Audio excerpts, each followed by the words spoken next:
जंगली जानवर है, वो बंदर है। बंदर से क्या मस्ती है। आप भी माता जी उसको गले लगा रही हैं, चुम्मा ले रहा है, वीडियो बना रहा है। एक बोल रहा है चुम्मा ले रहा है, और दही के काट लिया। कितना कष्ट होगा, पता नहीं कहाँ कहाँ काटा है। कितने देर से मनो वो मस्ती कर रहा है, मस्ती करते करते काट लिया। वीडियो बना रहा है एक आदमी, बाद में जब काट लिया तब जाके दौड़ा रहे हैं उसको। अरे जंगली जानवर है, उसको दूर से दे दो। बिस्कुट हुआ, फल हुआ, रोटी हुआ, उसको गले लगा रहे। पालतू रहता है, समझ में आता है।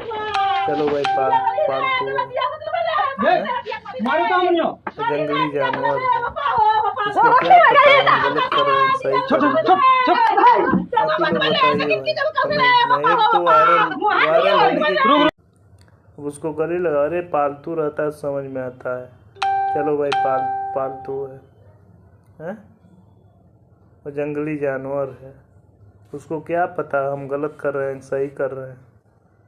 आप ही लोग बताइए भाई कमेंट में। एक तो वायरल होने के